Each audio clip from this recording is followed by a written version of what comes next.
নতুন মা ব্যাপারটা অনেক এক্সাইটিং, তাই না? কিন্তু এই আনন্দ ও উত্তেজনার মধ্যেও অনেক মা ভোগেন হতাশায়। সদ্য প্রসূতি মায়েদের অনেকেই প্রসব পরবর্তী বিষণ্ণতায় আক্রান্ত হন, যা একই সাথে মা ও শিশু দুজনের জন্য ক্ষতির কারণ হয়ে উঠতে পারে। সন্তান জন্মের পর নারীদের শারীরিক ও মানসিক কিছু পরিবর্তন ঘটে। এতে তাদের মধ্যে দেখা দেয় হতাশা, মন খারাপ। পরিবারের সবাই যখন নতুন অতিথিকে নিয়ে ব্যস্ত, তখন মায়ের দিকে যেন কারো খেয়ালই নেই। এমন অবস্থায় সন্তান সামলানো বেশ কঠিন হয়ে পড়ে মায়ের জন্য। আর এই হতাশা থেকেই হতে পারে তীব্র মানসিক সমস্যা। চলুন আজকের ভিডিওতে জেনে নিব পোস্টপার্টাম ডিপ্রেশন বা প্রসব পরবর্তী বিষণ্ণতা নিয়ে।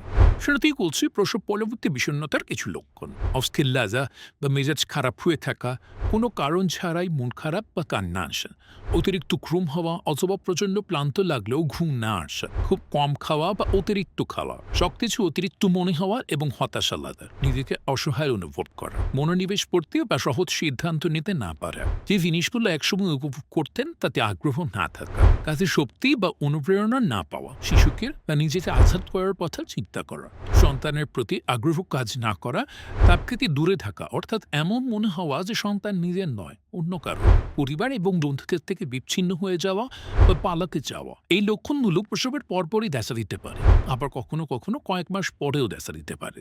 সময়ের মতো সঠিক চিকিৎসা না হলে লক্ষণগুলো আরও জটিল আকার ধারণ করতে পারে। পোস্টপার্টাম ডিপ্রেশন হলে কি করবেন? পোস্টপার্টাম ডিপ্রেশনের লক্ষণ প্রকাশ পেলে এটিকে হেলাফেলা করার কোনো উপায় নেই। তখন অবশ্যই একজন মনোরোগ চিকিৎসকের পরামর্শ নিতে হবে। তিনি প্রয়োজনীয় ওষুধ এবং কাউন্সেলিংয়ের পরামর্শ দেবেন। এছাড়াও যেসব জিনিস পড়া যেতে পারে সেগুলো হচ্ছে মায়ের সাথে কথা বলা।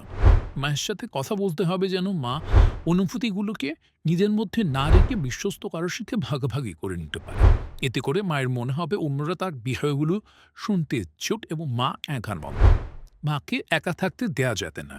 একা না থেকে বরং পছন্দের মানুষগুলোর সাথে বেশি বেশি সময় কাটানোর ব্যবস্থা করতে হবে। এতে মায়ের একাকিত্ব দূর করে অন্যদের সংস্পর্শে যেতে সহায়তা করবে।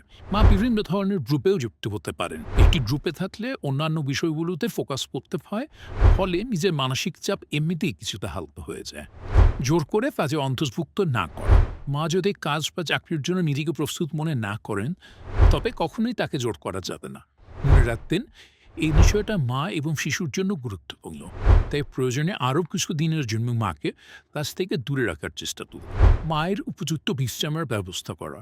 মা যদি অনেকক্ষণ জেগে থাকেন, তাহলে পরিবারের অন্য কাউকে দায়িত্ব নিয়ে শিশুর জন্য জেগে থাকা উচিত, যেন মা পর্যাপ্ত ঘুমাতে পারেন। কারণ এই শিশুর যত্নের জন্য মায়ের পর্যাপ্ত বিশ্রামের প্রয়োজন। পরিশেষে বলবো, পরিবারের সদস্যদের উচিত নতুন মায়ের প্রতি সহানুভূতিশীল এবং আন্তরিক হওয়া। যেহেতু মা শারীরিক এবং মানসিক ধকলের মধ্যে দিয়ে যাচ্ছেন, তাই মাকে পর্যাপ্ত বিশ্রাম দিতে হবে এবং কিছুটা সময়ও দিতে হবে।